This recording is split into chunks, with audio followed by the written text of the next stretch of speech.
यहाँ पे हम बात करेंगे O11 M3R5 यानी पैथन।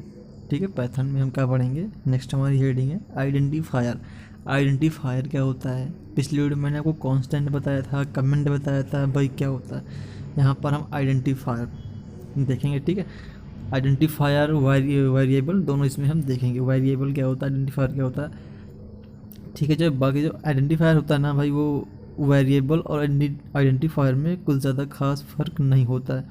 ठीक है, आइडेंटिफायर होता है क्या, आइडेंटिफाइड करना यानी पहचानना। ठीक है, तो जो आइडेंटिफायर हमारी यूज होता है वो पहचानने के लिए यूज होता है। और क्या पहचानने के लिए यूज होता है वो साफ साफ इसमें लिखा है, आइडेंटिफायर इज़ अ नेम। ठीक है, आइडेंटिफायर एक नाम है जिसका यूज यानी जिसका उपयोग, ध्यान से देखिएगा, वेरिएबल, फंक्शन, क्लास, मॉड्यूल, यानी जो भी आप वेरिएबल यूज़ करते हैं, फंक्शन यूज़ करते हैं, क्लास यूज़ करते हैं, मॉड्यूल यूज़ करते हैं, उनको पहचान करने के लिए बस यूज़ किया जाता है। आइडेंटिफायर नाम है, बाकी आइडेंटिफायर कोई फंक्शन थोड़े ना है कि आप उसको लगाना है। आइडेंटिफायर उसका नाम इसलिए दिया क्योंकि वो पहचानता है कि आप जो अपने प्रोग्राम में यूज़ कर रहे हैं भाई, उसमें वेरिएबल कौन है, फंक्शन कौन है, क्लास कौन है, मॉड्यूल कौन है। ठीक है, वो सबकी पहचान कराता है, तो उसे हम आइडेंटिफायर ही बोलते हैं। ठीक है, अब आइडेंटिफायर जो होता है भाई, वो कैरेक्टर, डिजिट और अंडरस्कोर का एक संयोजन है। यानी आइडेंटिफायर को या फिर आप कैरेक्टर में लिख सकते हैं। कैरेक्टर का मतलब बोले तो A to Z में कोई भी कैरेक्टर हो सकता है, चाहे स्मॉल हो चाहे अल्फ़ाबेट हो, दोनों की बात कर रहा हूँ। ठीक है, यानी जो उसकी शुरुआत हो भाई, वो कैरेक्टर या अंडरस्कोर से होना चाहिए। इसके बाद फिर आप डिजिट का उपयोग कर सकते हैं। मैं वेरिएबल की बात कर रहा हूँ, समझ लीजिए वेरिएबल ही है। ठीक है, आइडेंटिफायर मतलब वही वेरिएबल, फंक्शन, क्लास, मॉड्यूल पहचान कर, यानी यहाँ पे हम पढ़ तो रहे हैं आइडेंटिफायर, लेकिन हम यहाँ पे बात कर रहे हैं भाई वेरिएबल, फंक्शन, क्लास, मॉड्यूल की कि हम क्या यूज कर सकते हैं। तो मैंने भी आपको क्या बताया, ध्यान से सुनिए, A to Z यानी अल्फ़ाबेट हो या फिर आपका अल्फ़ाबेट हो या फिर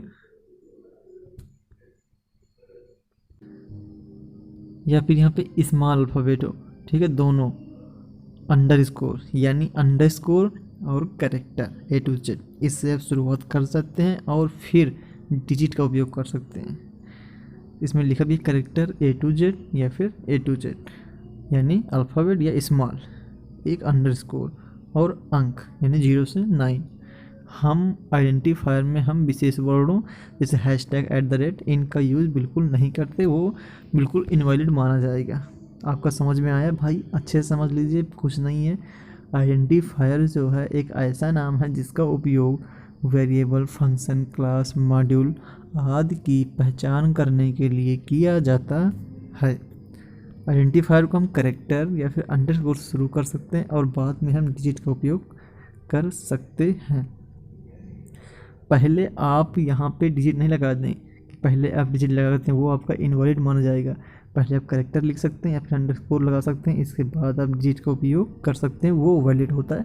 और यहाँ पे हमने लिख भी दिया भाई, सिंपल सी बात है, example of some valid identifier, क्या क्या वैलिड हो सकता है। देखिए, पहले हमने यहाँ पे अंडरस्कोर का यूज़ किया, इसके बाद फिर हमने कैरेक्टर यूज़ किया, इसके बाद फिर हमने डिजिट यूज़ किया। इसमें पहले हमने देखिए, पहले हमने अंडरस्कोर यूज़ किया है, इसके बाद हमने डिजिट यूज किया है, फिर अंडरस्कोर, फिर हमने और लिख दिया। सही, मैं यहाँ हिंदी लिख दिया है भाई, ये इंग्लिश में ऐसे होगा। ठीक है, कुछ ऐसे लिखा जाएगा। मतलब वही है कि आप जब इसकी स्टार्टिंग करेंगे तो या फिर अंडरस्कोर होना चाहिए या फिर कैरेक्टर में से कोई होना चाहिए, लेकिन इसको शुरुआत पहले या डिजिट से ना कर दें। जैसे यहाँ मैंने ये भी लिखा है, कुछ एग्जाम्पल आपके जो हैं इनवैलिड आइडेंटिफायर के, आप देख लीजिए। यहाँ पे पहले एक्सक्लेमेटरी मार्क्स आएगा, जो कि हम यूज़ बिल्कुल कर नहीं सकते, बिल्कुल तो रॉन्ग ही है, हम इसका यूज़ बिल्कुल कर नहीं सकते।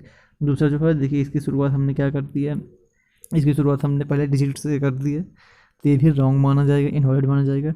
ये है, इसको भी हम रॉन्ग माने, यानी पहले डिजिट अगर प्रयोग हो गया तो उसे हम रॉन्ग मानेंगे, ये इनवैलिड है, इन्हें हम मान नहीं है, ये अमान्य है। ये हमारा आइडेंटिफायर की छोटी सी डिफिनीशन होती है। मतलब यार फिर से मैं आपको बता दूं कि ये एक नाम है जिसका यूज़ आप वेरिएबल, फंक्शन, क्लास जो भी अपने प्रोग्राम में आप लगाते हैं, आप अपने अच्छा प्रोग्राम में क्या यूज़ करते हैं, वैल्यू स्टोर करने, वेरिएबल का प्रयोग करते हैं, फंक्शन का प्रयोग करते हैं, क्लास बनाते हैं, मॉड्यूल भी यूज़ करते हैं। तो यानी आइडेंटिफायर जो होता है भाई उन सबको पहचानता है, उसका नाम ही है आइडेंटिफाई करना यानी पहचानना। ठीक है, कि आप उससे ये पहचान जाएंगे कि हाँ कौन सा वेरिएबल है। अगर आप सेम ऐसे लिख देंगे तो आप कैसे पहचान पाएंगे कि हमारा कौन सा वेरिएबल है, कौन सा फंक्शन है, कौन सा क्लास है। तो आइडेंटिफायर इसलिए यूज़ किया जाता है ताकि हम सबको पहचान में आ जाए कि हाँ कौन सा वेरिएबल है, कौन सा फंक्शन है, कौन सा क्लास है। आप यहाँ पे इसके नाम से देखिए आइडेंटिफाइड या आइडेंटिफायर, ठीक है, जिसका नाम ही पहचान होता है भाई, सीधी सी बात है। नेक्स्ट हम पढ़ेंगे वेरिएबल। मैं ये नहीं कहता कि एग्ज़ाम में आएगा, लेकिन भाई आपको प्रोग्रामिंग में जानकारी होनी चाहिए। अगर आप प्रोग्रामिंग कर रहे हैं तो आपको जानकारी बेसिक्स ही होनी चाहिए। कांस्टेंट, वेरिएबल, आइडेंटिफायर, कमेंट वगैरह, इन सब चीज़ों की आपको हल्की फुल्की जानकारी होनी चाहिए। ऐसा नहीं है, क्वेश्चन भी यहाँ से आ सकता है। ठीक है भाई, क्वेश्चन ऐसे बन सकता है आपका, बहुत इंपॉर्टेंट बात बता रहा हूँ आपको, ध्यान रख दीजिए। ये आपका एक ऑब्जेक्टिव बन सकता है यहाँ पे वैलिड या इनवैलिड आइडेंटिफायर के लिए। अगर उसमें एक ऑप्शन आ जाए कि choose the correct valid identifier और कुछ ऑप्शन दे दें तो आप कैसे करेंगे। अगर आपने पढ़ा होगा, आपने पढ़ेंगे, आपको ध्यान रहेगा तो आप उसमें ज़रूर कर पाएंगे, वरना आप सोचेंगे कि ये क्या आ गया। ठीक है, ऐसा ही होता है। ये प्रोग्रामिंग है भाई, ये आईटी टूल नहीं है। ये आप ऐसे लिख देंगे, इसमें प्रोग्राम भी आएंगे, ऐसे ऐसे प्रोग्राम आएंगे जो दिमाग घुमा देंगे। अगर आपने ठीक से पढ़ा तो ठीक है, वरना कोई बात नहीं। वेरिएबल हम पढ़ेंगे। देखिए वेरिएबल मैंने बताया था ना, वेरिएबल हम बनाते हैं। आपको सीधी सीधी हिंदी में डेफिनेशन लिखी है मैंने भाई, कोई इंग्लिश नहीं लिखी है, हिंदी है, बिल्कुल ईजी है। वेरिएबल एक ऐसा नाम है जिसका उपयोग मेमोरी लोकेशन को संदर्भित करने के लिए किया जाता है। यानी हम जो भी वैल्यू उसमें लिखते हैं, स्टोर करते हैं, यानी उसका उपयोग मेमोरी लोकेशन, जो भी वैल्यू हमें स्टोर करनी है, तो जो हम उसमें वैल्यू बनाएंगे वो हमारी क्या होती है, जिस वैल्यू में स्टोर करेंगे वो हमारी क्या होगी, वेरिएबल होता है। हम वेरिएबल में ही वैल्यू को स्टोर करते हैं। आपने इंट लिखा ऐसे करके कुछ, आपने लिखा ए, आपने फिर नीचे लिखा ए इक्वल कुछ, आपने ऐसे लिखा ए इक्वल 3, या फिर बी इक्वल आपने बी इंट बी लिखा है, फिर बी इक्वल 5, या फिर सम ऑफ, ऐसे आप करेंगे ए प्लस बी सम करने के लिए। तो वही है जो आप वैल्यू स्टोर करेंगे भाई जिसमें, वही आपका वेरिएबल होता है। ये हमारा ए इंट में हमने ए नाम का वेरिएबल बनाया, उसमें हमने 3 वैल्यू स्टोर की। वी वाले वेरिएबल में हमने 4 वाली वैल्यू स्टोर की, और दोनों को हम सम करा देंगे। तो यानी वेरिएबल एक ऐसा नाम है जिसका उपयोग मेमोरी लोकेशन को संदर्भित करने के लिए किया जाता है। ठीक है, यानी हमने इतनी स्पेस को क्या कर लिया, संदर्भित कर लिया। ठीक है, ये स्पेस इतनी वैल्यू, यानी उस मेमोरी में हम ये वैल्यू स्टोर करेंगे। ठीक है, अब जितना स्पेस लगे वो उस स्पेस को वो मेमोरी लोकेट करेगी और संदर्भित करेगी। ठीक है, वेरिएबल को आइडेंटिफायर के रूप में भी जाना जाता है। जो हमारा वेरिएबल था ऊपर ही मैंने आपको बता दिया भाई, वेरिएबल आइडेंटिफायर एक ही चीज़ है, अलग अलग नहीं है। वेरिएबल को ही आइडेंटिफायर के रूप में जानते हैं। ठीक है, वो मामूली से एक आइडेंटिफाई करने के लिए होता है कि ये क्या हमारा ये वेरिएबल है। आप कैसे जानेंगे कि हमारा वेरिएबल है, उसके लिए आइडेंटिफायर है ना, कि जो आपने वैल्यू स्टोर की वो वेरिएबल में की, आपने क्लास बनाई वो क्या है, तो सब आइडेंटिफायर करता है। ठीक है, वेरिएबल को आइडेंटिफायर के रूप में जाना जाता है जिसे वैल्यू होल्ड करने के लिए इस्तेमाल किया जाता है। ठीक है, वैल्यू को पकड़े रखने के लिए, बिल्कुल नहीं, वैल्यू अब उसमें क्या होगा, वैल्यू को होल्ड, वैल्यू कोई हमने वैल्यू दी, वो क्या है, उस वैल्यू को वो आइडेंटिफाई करके बताएगा।